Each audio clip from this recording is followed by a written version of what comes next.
गोंदिया शहर में आवारा कुत्तों का आतंक लगातार बढ़ता जा रहा है।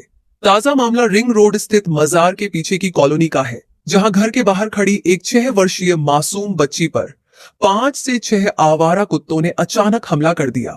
कुत्तों ने बच्ची को नोचते हुए जमीन पर गिरा दिया और उसे घसीटकर ले जाने की कोशिश की। ये पूरी घटना वहां लगे सीसीटीवी कैमरे में कैद हो गई है। जानकारी के अनुसार हरिणखेड़े परिवार की 6 वर्षीय बच्ची सुबह अपने घर के सामने खड़ी थी, तभी आवारा कुत्तों के झुंड ने उस पर हमला बोल दिया।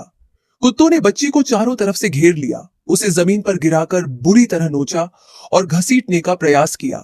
इसी दौरान बच्ची की मां ने शोर मचाया, जिसके बाद आसपास के लोग मौके पर पहुंचे और कुत्ते वहां से भाग गए। समय रहते लोगों के पहुंचने से बड़ा हादसा टल गया। हालांकि बच्ची इस हमले में घायल हो गई। स्थानीय लोगों का कहना है कि इसी इलाके में आवारा कुत्तों के हमले की यह दूसरी घटना है। उनका आरोप है कि कुछ लोग आवारा कुत्तों को नियमित रूप से दूध और बिस्किट खिलाते हैं, जिससे उनकी संख्या लगातार बढ़ रही है और अब वे लोगों, खासकर बच्चों के लिए खतरा बनते जा रहे हैं। घटना के बाद इलाके में दहशत का माहौल है। स्थानीय नागरिकों और अभिभावकों ने नगर परिषद से आवारा कुत्तों पर तत्काल नियंत्रण के लिए ठोस कार्रवाई करने और बच्चों की सुरक्षा सुनिश्चित करने की मांग की है। जवळ एकदम समोरच कुत्रे आले खूप सारे आणि छोटीशी चिमुकली होती, एकदम तिच्यावर धावले आणि तिला एवढ्या जखमा झाल्या पाठीला, एवढं खूपच एवढे सारे इंजेक्शन, एवढा हे बापरे, म्हणजे असं भयानक परिस्थिती झाली ती। मला तरी वाटते की सरकारने त्याच्याकडे लक्ष दिलं पाहिजे। एवढे कुत्रे लावारिस सारखे मुलं खेळू नाही शकत, रस्त्यावर काही करू नाही शकत, नाही म्हटलं घराच्या समोर खेळू नाही शकत। एवढी परिस्थिती नाजूक झाली आहे कुत्र्यामुळे।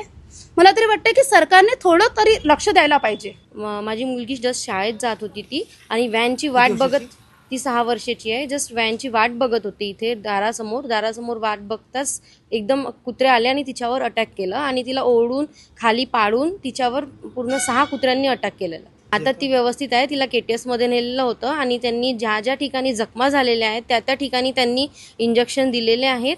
आता तर व्यवस्थित आहे, पण तिला घाव जे आहे ते तर आहेच, ते तर जाऊ नाही शकणार। तर माझी हीच इच्छा आहे की जे पण असे लावारिस कुत्रे असतात, आता आज माझ्या मुलीसोबत असं घडलेलं आहे, होऊ शकते समोर जाऊन दुसऱ्या मुलांसोबत घडू शकते, आणि हे आता आमच्या लाईनीमध्ये फर्स्ट टाइम केस नाही आहे, 4 टाइम झालेला आहे।